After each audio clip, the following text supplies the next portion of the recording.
Welcome, everyone, to the MMA Happy Hour. I am Kyle Anthony, your host. Today, we are talking UFC 300, an historic stacked card from top to bottom. We're going to be diving into 4 plays on this card. Great betting opportunities. Of course, there's going to be tons and tons of entertainment in this spot here. So my guest today, now, if you're on MMA Twitter, you're going to see this guy. You're going to see him. He's got great content, good information, play-by-play for UFC Fight Pass. Ben the Bane Davis. Ben, thanks for coming on, my man. Dude, thank you so much for having me. I'm beyond pumped to be here. I will add the caveat, I'm the worst bettor I know. So to anyone listening, do not follow whatever the fuck I say. I'm going to put that on the bottom. Just a little disclaimer on the bottom there. Don't listen to Ben. So we were supposed to have Miranda Maverick on. She may be popping in. We're going to hope she's popping in. If not, hey, we're going to have her on another time, but was really trying to get her involved in this card a little bit. But with that being said, we are going to cheers, toast, and we are going to dive into the main event of the evening. And that is between Alex Pereira, who's minus 140, and Jamal Hill. So setting the table here in this one, we have the light heavyweight title on the line. Both big-time strikers, the current champion in Alex Pereira and the former champion in Jamal Hill. Great striking on both sides. Interesting matchup overall. So, Bane, how do you kind of see this one playing out, and how does it end? It's great, man. I mean, the champ that never lost his title inside the ring coming to reclaim it. There is a 4-year differential between them. He'll being the younger, but everything else is the same. 79-inch reach on both sides, 6'3". The big caveat is the Achilles tear, right? Tim Well talked about how, hey, when I tore my Achilles, my surgeon said it's going to take a year before you can even run. That's proper. That's just getting to proper conditioning, right? That's not even going through a training camp for a UFC light heavyweight championship against one of the best strikers of all time. Now, the age is not on Pereira's side, but I just don't have faith in what version of Jamal Hill we're going to see. I think that the footwork, which was displayed by Miguel Class, he put up a nice little video a couple days ago. Yeah. Hill's got some bad footwork, baby. Come on, we knew that. And the calf kicks of Alex Pereira are going to be a huge issue. Now, yes, can Jamal's really crisp striking and boxing get it done? Absolutely. Pereira's a bit slower. I think his defensive responsibility isn't as strong at 205. But then you tack on the whole personal troubles he's dealing with. Hey, the court case, that's ongoing, right? We just don't know, guys. We just don't know what version of Jamal Hill's coming in. So give me hands still by TKO. I think Alex Pereira is going to be the second man to stop Jamal Hill. Yeah, I'm definitely going to agree with you in this spot here, and you definitely covered it because, I think that Jamal has the opportunity. There's no doubt. The straight shots, everyone's talking about it. The bad footwork, that's the other part of it. The Achilles, that's terrible. But even further, I think, is even just the pure 15-month layoff. I mean, you add the ring rust on top of that. There's just so many things that I think doesn't work out well for him. But I do think, and again, we're all going to be saying this, that if Pereira wins, it's going to be those damn leg kicks. I mean, I was at the Yuri versus Pereira fight, and that was a fight where it was literally like the second or third leg kick on Yuri, and he was already switching stances. He was already out of sorts. And I think someone, as we're talking about, that Jamal Hill does not have that footwork. He's heavy with the striking, heavy on the front foot, utilizing that boxing heavy approach. And I think that is where the counters for Pereira inside his combinations, hammering the leg kicks. I think also we know that Pereira is very good at checking leg kicks overall. I think it just pans out well for him. But the other thing I do want to talk about very quickly is the strength of schedule. I mean, boy, is it lopsided towards Pereira. Pereira literally, his last 5 fights were all former champions: Sean Strickland, Israel Adesanya twice, Jan Blachowicz, Yuri Prochazka. And then, no offense to some of these guys here, but he knocks out Jimmy Crute, who's 0-3-1 out of his last 4. He knocks out Johnny Walker, who's, the Mount Rushmore of, bad chins there. Thiago Santos is on a 1-7 run, including PFL. That is not a good look either. And then he beats a 43-year-old Glover. I mean, listen, he's doing what he's supposed to do, these guys, knocking him out. But I got to go the same thing. I got to go Alex Pereira here via knockout. I think it's very live. I think it's right there. And I just also, with all these things, like you're saying, Bane, I don't think this is the best version of Hill.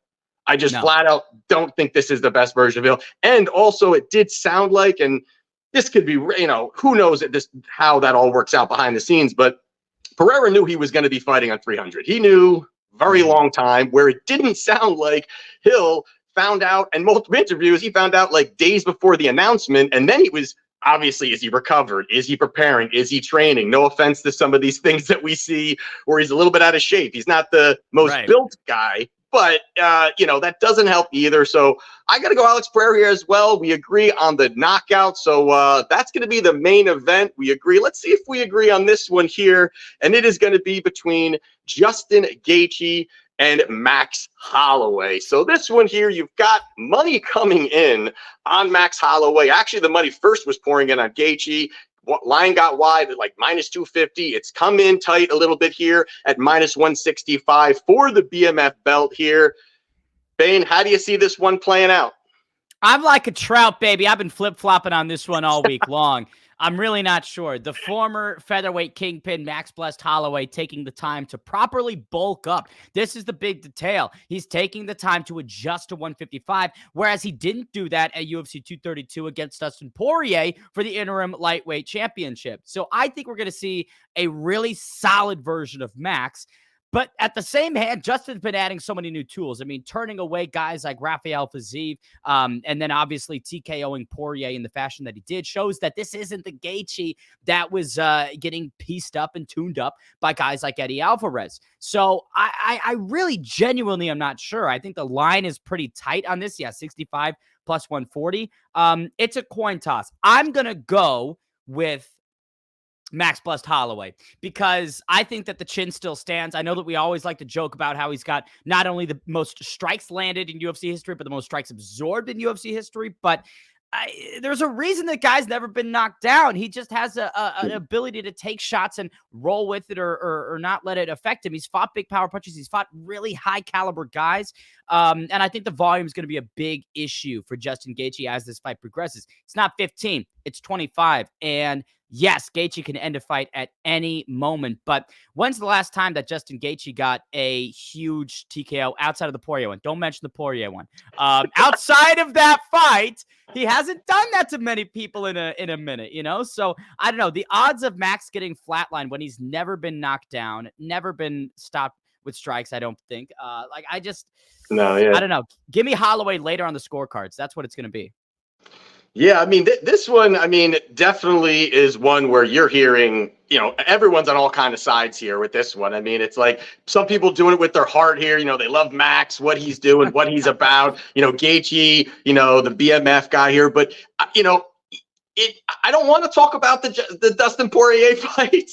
I don't want to, but I think I need to just a little bit because, it was a long time ago, 2019. It was a while ago. And to your point, he was not bulked up. It was like, I'm going to move up. I'm going for this. And that's definitely going to be something where we have to look at. But even in the strikes landed, and again, to your point, to the strikes landed, Max was in that fight. The strikes landed was Max 181 to Dustin 178. So right there, how close it was right there. But then the scorecards were all 49-46 due to the power, due to the power difference, due to how Max was absorbing the shots. He was rocked multiple times, made it definitely not look good in certain spots, optically for the judges, where he would kind of bull rush forward again with that volume. And that is the 100% key for Max, is that volume. He has to push that volume. He's going to have to walk into that fire repeatedly with him. And also, it is, it's going to be interesting to see how the weigh-ins are going to be. Really interesting to see how Max looks. All accounts, it does look like he's kind of,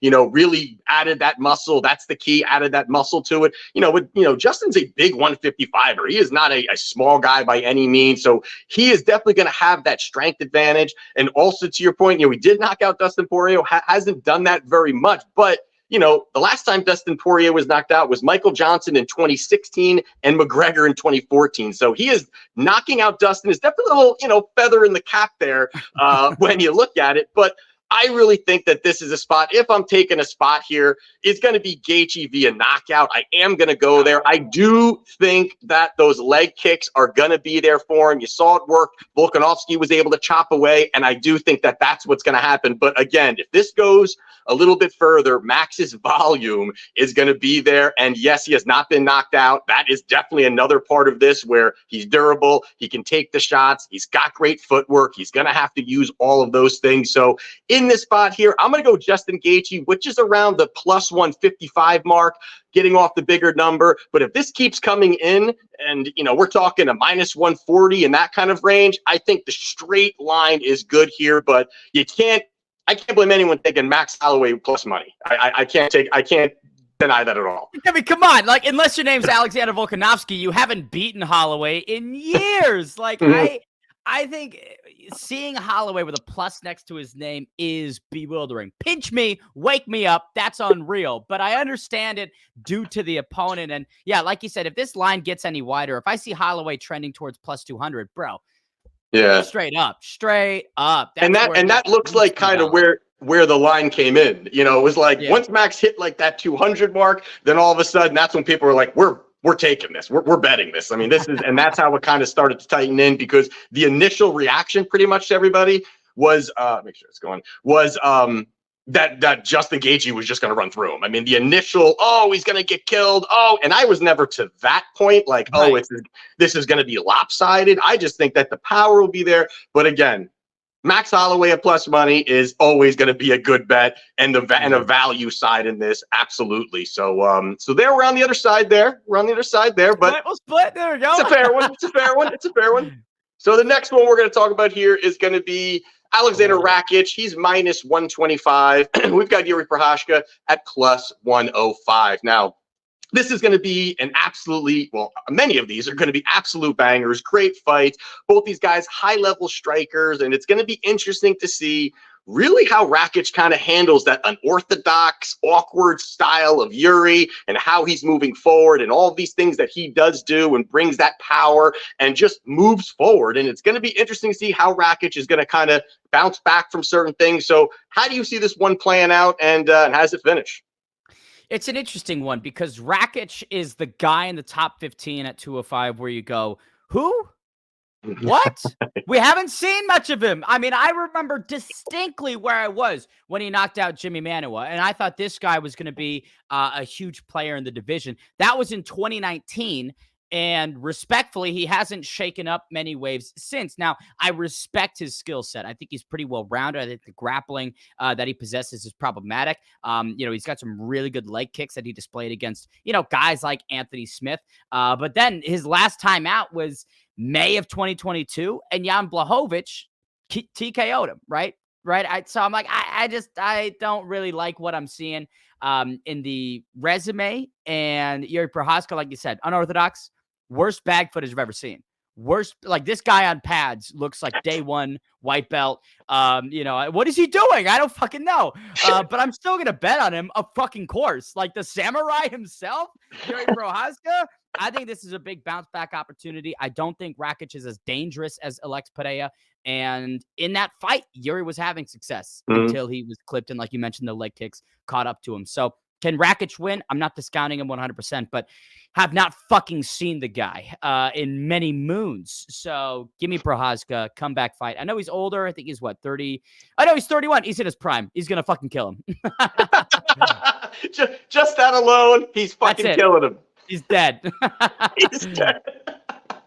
All right, so this one for me here, I definitely got to agree with you in this one here. I do agree that Yuri is the side here, and I think that really stylistically, it fits very well for what Yuri likes and what Rakic doesn't really like. And Rakic is highly technical, great kicks, powerful kicks. I mean, really, really high level. But the thing about it is that Yuri thrives in chaos. He is going to move forward. He is going to pressure him. And I think that is really where Rakic is going to struggle with, really trying to find opportunities to create that space, utilize some of his pretty striking that he wants to use. He can be rough and tough, but he can be low volume. He can be a guy that can be in a little bit of trouble when he's being pressured, when he's on his back foot. He's not really able to fire off those kicks. And I think that's going to really hurt him big time when we're looking at what Yuri does. And again, even in the Prochazka fight versus Pereira, those leg kicks were working, but when he moved forward, Alex was like, oh shit. Like he wanted the space because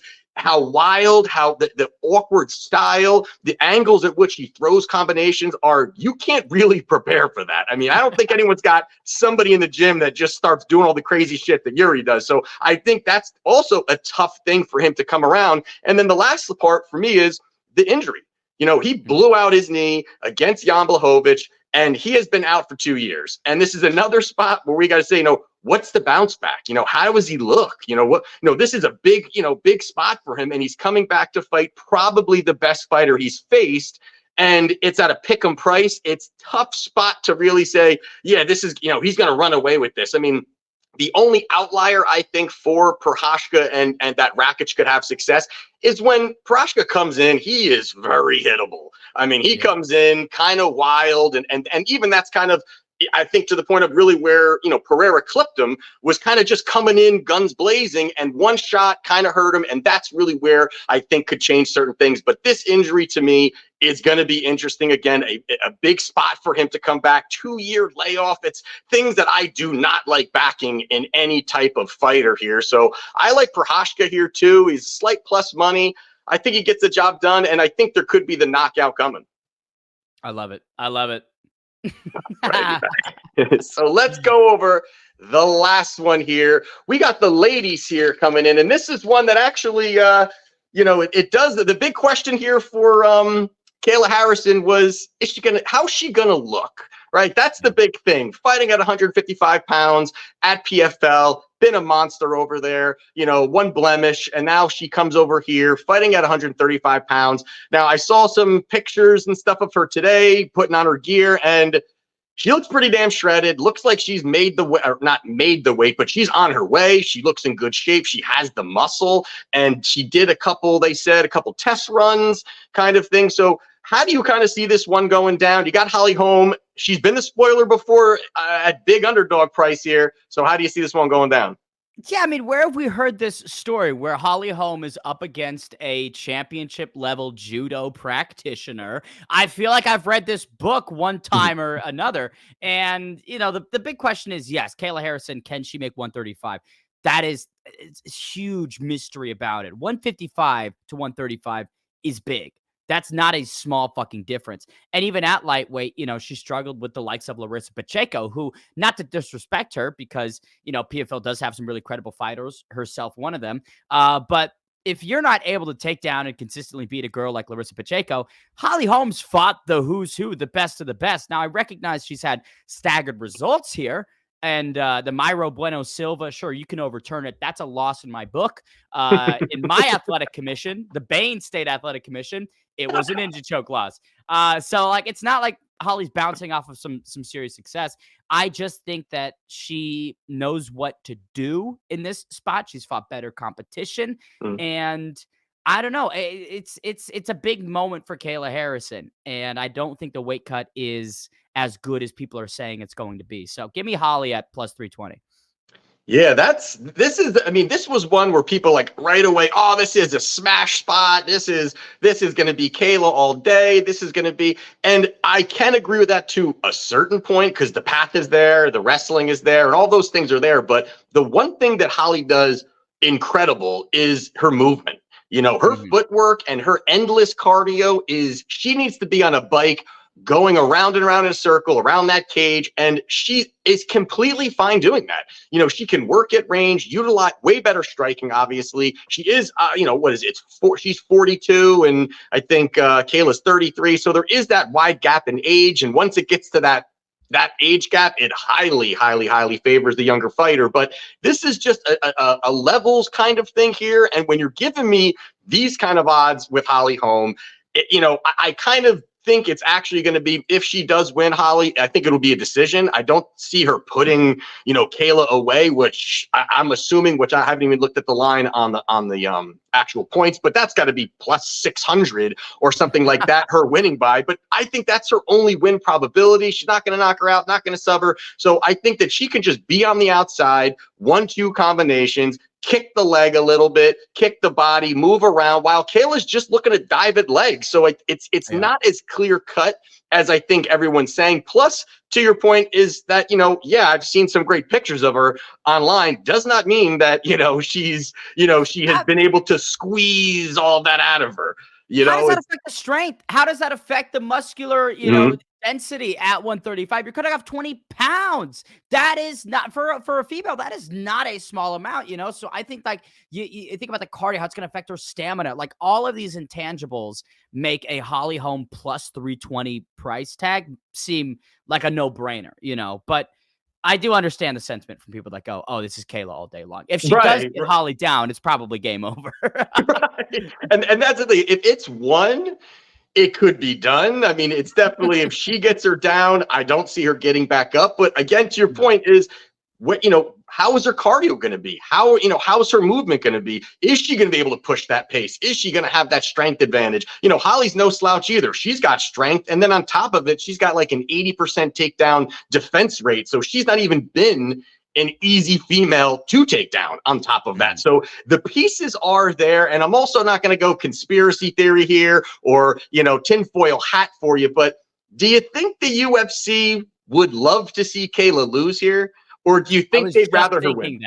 I was just thinking that they wanted to lose. Why? Because she's the PFL standard for many years. She was the promotional figurehead. If you have her come in and lose to a 42-year-old fucking Holly Holm, what does that say? You are B-League, and you will never be able to reach our category. So I think that the UFC, in matchmaking this, sees something in Holly Holm, or they feel a level of confidence in Holly Holm that goes, yeah, this will, this is another nail in the coffin on our tirade against the PFL. Right.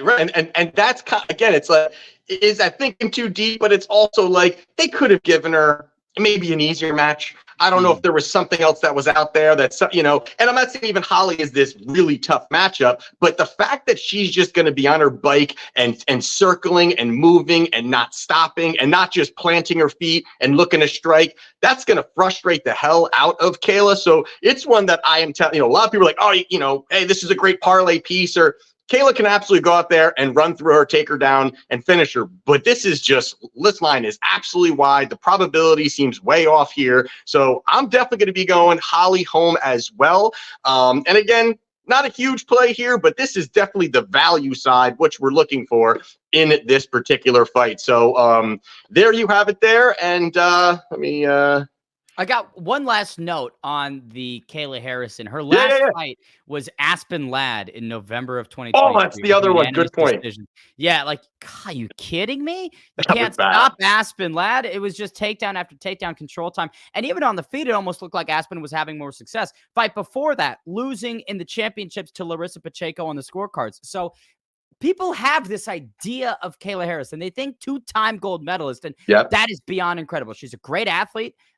But let's not pretend like Holly Holm hasn't been in there with some fucking dogs at the highest level. Kayla Harrison's PFL career doesn't fucking hold a candle to what Holly Holm's done. And even and those fights were like a while ago. I mean, the Aspen one, then the other was like a year and a half ago. Like, right? It was like, I mean, the best seems like it was a while ago. Like, for Kayla, it doesn't seem like this is like her peaking. It's almost like she just lost. And then, and she's made her money. I mean, I'm not saying that, who knows? I don't know anyone's financial statements here, but, she's definitely on the right side of the MMA income side of things. So she's probably doing that. But it's almost like this is a paycheck, not a paycheck, but this is a big spot for her to make a lot of money. And, Aspen Ladd, I mean, UFC got rid of her for a reason. I mean, I don't think that they saw they thought they saw a future with her, and then they realized they don't have much here. And then she actually fights Kayla tight is definitely something that's worth looking at. And it's a good point, because that was actually something I was grabbing. I'm like, you know what? Wow, that looks terrible. How that whole fight went down. Terrible. Absolutely. That's why no one's talking about it. That's why no one on Twitter or any platform goes, oh, let's talk about how great Kayla Harrison's last fight was. You've never seen that post because no one's fucking made it. You know what I mean? So, like, of course, plus 320. Give it to me. Yeah, all right, man. All right, man. So there you have it for UFC 300. Those are our bets. Those are our plays. That's what we like right now. And I'm excited for this one, man. I'm excited. Is there one fight the other fight that you're interested to talk about? If not, we can just shut this down. I'm kind of surprised we didn't get an extended feature today. I mean, again, all the fights on this card are bananas. You know, we could have gone in on Sterling. There's too many. There's too many. The first one, Figueiredo, Garbrandt. I am a little surprised we didn't get into Oliveira and Saryukian. But because you know why we didn't is because that's actually a client play of mine. So I didn't dive into that one. Fair. What do you think about on that opener? Real quick, what do you think about the opener, Garbrandt versus Figueiredo? What do you think? I think Figgy kills him. I think it's a very quick KO for Davis and Figueiredo. Look at how the power transferred against Rob Font and his shots inside the pocket. I mean, he's got some real good speed at bantamweight, and I haven't forgotten the Kai Kara-France fight. Right? That's still in my brain for Cody Garbrandt. So while he is bouncing back against guys like, I'm going to feel bad because I'm going to butcher. I know it's Brian Kelleher and then like something not Montel Jackson. Trevin Jones? Trevin Giles. Trevin Jones. Yeah. Trevin Giles is a fucking middleweight. Like Cody's, he's having good success and looking okay against sub-tier bantamweights. But even his shin in that Kelleher fight was completely fucked up. I mean, if that fight kept going, who knows what could have occurred. So against a guy who is still elite caliber in Davis and Figueiredo at a weight class where he's hydrated and completely replenished, no, it's not going to go well. Like, I'm sorry, but yeah, Figgy by KO all day. Come on. That's definitely, I mean, I agree. I mean, it's the same thing. And it's, could Cody land something, but he's not even, besides for Kelleher, which, I mean, that's, a corpse he's basically knocking out there. I mean, but comparing that to even Trevin Jones, where Trevin Jones, if you looked at the strikes landed, it was for a 3-round fight, it was 26-20. I mean, that's almost hard to have that low of strikes over a full 3 rounds. I mean, that's really bad. He's protecting himself. He's timid in the pocket. He doesn't really want to exchange. He has the hands. Now he's starting to realize I cannot take a punch. And that's why some people were looking at the under here, that this is going to be like one of those first round finishes, but it could be one of those ones where, Garbrandt just kind of dives at legs. He's got some wrestling, now he's trying to use it a little bit. I don't know if that's a great spot for him with the way Figueiredo is on the ground, but like now he's really kind of showing his power. I think the one spot that I do like on that is inside the distance for Figueiredo, either way, which is around even money. It's like -110. I think that's a good spot because you can't count on the knockout, but you can count on Cody diving at legs. I mean, you can count. Guillotine right there. We've seen Figgy do it. Right. And Figueiredo loves latching those things in. So I think it's a spot where that can possibly happen as well too. And I think that he is live for that, especially at this number, because you're looking at it was like, I think Figueiredo was like -350. If you get him inside the distance, it's at a pick'em price. I think that's pretty damn good when you're looking at it. Money, baby. Money. That's what we get here, Kyle. All right. So there you have it for UFC 300. We gave you all we can. Listen, Miranda did not come on the show. We will get her back on. We'll eat some pickles. We'll drink some beers. Yeah. Miranda, we have your for the pickles here, Miranda. All right, babe.